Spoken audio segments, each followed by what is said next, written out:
আউযু বিল্লাহি মিনাশ শাইতানির রাজিম। বিসমিল্লাহির রহমানির রহিম। আসসালামু আলাইকুম। ওয়া আলাইকুম আসসালাম ওয়া রাহমাতুল্লাহি ওয়া বারাকাতুহু। একটু অন্য ধর্মের প্রশ্ন নিয়ে আসলাম। হ্যাঁ, প্রশ্নটা হচ্ছে, আমি দেখছি অনেক হিন্দু মেয়ে আছে বা ছেলে আছে যারা একটি মালা গলায় দিয়ে থাকে। এই মালাটা কেন পরে থাকে, এর হাকিকত কি, একটু জানলে আমাদের খুব খুশি হতাম আমরা। ধন্যবাদ আপনাকে। তো আপনাকে আগে আমি একটা প্রশ্ন করি। এই যে গলায় একটা মালা পরে, এটা কি দিয়ে তৈরি করে আপনি কি জানেন? এটা আমি জানি যে একটা পুঁতির মালা থাকে। পুঁতির মালা? সেটা পুঁতির মালা না, হ্যাঁ, সেটা ভুল। জানো, এই মালাটা হিন্দুরা যে গলায় মালাটা পরে, সেই মালাটা কেন পরে এবং কারা সেই মালার অধিকারী হইতে পারে, মালাটা কি দিয়ে বানায়, আর এর হাকিকত কি, শুধু হিন্দুরা না মুসলমানরাও এই বিষয়টা জানাও জরুরি দরকার।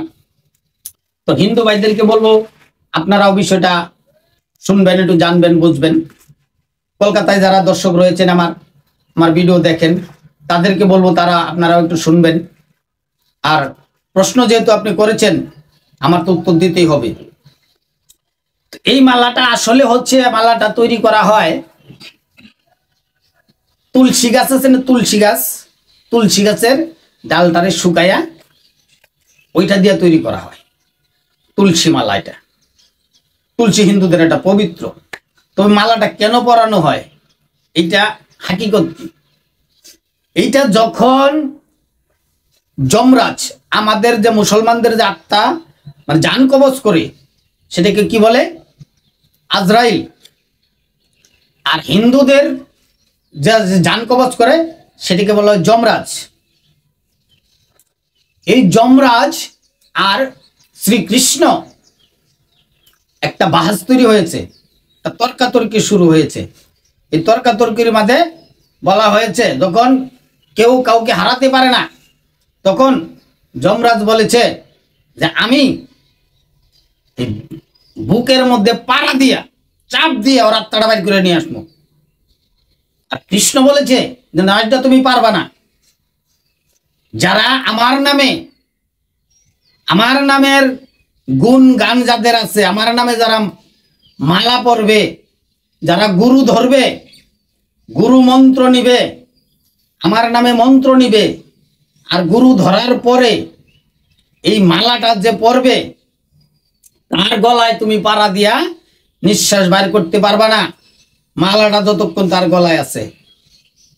এখন হিন্দুরা সবাই কিন্তু এই মালা পরার অধিকার পায় না। কারা পায়? যারা গুরু মন্ত্র নেয়। এখন গুরু মন্ত্রটা কি? গুরু মন্ত্রটা মায়ের কাছেও বলা নিষেধ।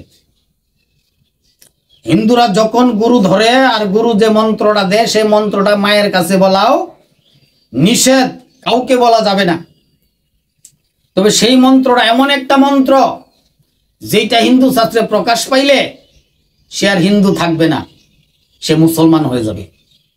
সেই জন্যে এটা বলা নিষেধ। শুধু মন্ত্রটা নিজেই নিতে হবে, নিজেই জপতে হবে। আর এই কৃষ্ণ নামের মালা, তুলসী মালা গলায় দিয়ে রাখতে হবে, যাতে যমরাজে বুকের মধ্যে চাপ না দিতে পারে, অনায়াসে আত্মাটা যেন বাইর করে নিতে পারে, সহজ সরল ভাবে যেন নেয়, চাপ না দিতে পারে। তো এইখানে হিন্দু ধর্মের লোকেরা যখন মৃত্যু সজ্জায়, তখন কানে কানে একটা মন্ত্র দেওয়া হয়। এই কানে কানে একটা মন্ত্র দেওয়া হয়, সেই মন্ত্রটাও ঠাকুররা প্রকাশ করে না, সেটা কানে কানে দেওয়া হয়। সেটাও এমন একটা মন্ত্র, যে মন্ত্রটা পড়লে সারা জীবনে একবার পড়লেই জীবনের সমস্ত গুনাহ মাফ হয়ে যায়। সেই জন্য কানে কানে মন্ত্রটা দেয়, আর সে পাঠ করে একা একা। যে মন্ত্রটা আমিও প্রকাশ করছি না, আপনারা বুঝে নেবেন যে মন্ত্রটা এর আগে আমি একটা ভিডিও তৈরি করেছিলাম, যে বুখারী শরীফের 2য় খণ্ডে রয়েছে যে এই নামটা সারা জীবনে খাস দিলে, দুনিয়ার ধ্যান ধারণা বাদ দিয়ে যদি কেউ একবার পাঠ করে, তাইলে সে বিনা হিসাবে জান্নাতি। ঠিক ওই রকমের সেই মন্ত্রটাই তার কানে কানে দেওয়া হয়। আর সেই মন্ত্রটা তখন সে মৃত্যু সজ্জায়, তখন তার দুনিয়ার কোনো ধ্যান ধারণা থাকে না, তখন এই মন্ত্রটা তারা পাঠ করে। আমাদের মুসলমানরা দেখবেন মৃত্যুকালীন পাঠ করে লা ইলাহা ইল্লাল্লাহু মুহাম্মাদ রাসূলুল্লাহ সাল্লাল্লাহু আলাইহি সাল্লাম। হ্যাঁ, পাঠ করে না? অনেক মুমূর্ষু রোগীদেরকে পাঠ করায়, পাশে বসে কোরআন তেলাওয়াত করায়। ঠিক ওই রকমেরই একটা মন্ত্র মুমূর্ষু রোগীদের, হিন্দুদের কানে দেওয়া হয়। তারাও মৃত্যুকালীন এই নামটা নিয়ে মরে, যাতে করে তাদের পাপের মুক্ত হয়। তো আপনার এই সম্পর্কে আরো কোনো কিছু বলার আছে? আপনি কি বোঝাইতে পেরেছি? বুঝেছি। আচ্ছা, যে মালাটা হইলো, আপনি পুতির মালা বলছিলেন, সেটা আসলে পুতির মালা না। সেই মালাটা হইল তুলসী গাছ থেকে এই মালাটা তৈরি করা হয়, ছোট ছোট করে কেটে কেটে সুন্দর করে গলায় পেঁচিয়ে দেওয়া হয়। যারা গুরু ধরে, গুরু মন্ত্র নেয়, যারা গুরু মন্ত্র নেয় তাদেরকে এই মালাটা পরিয়ে দেওয়া হয়, গুরু নিজের হাতে পরিয়ে দেয়। এই মালাটা আর তুমি খুলতে পারবা না মৃত্যুর আগ পর্যন্ত। কিন্তু দেখা গেল অনেক ভক্তই খুলে ফেলে স্ট্যাটাস বজায় রাখার জন্যে। হ্যাঁ, স্ট্যাটাস বজায় রাখার জন্য তারা খুলে ফেলায়, খুলে তারা স্ট্যাটাস বজায় রাখে, কিন্তু এটা নিয়ম না।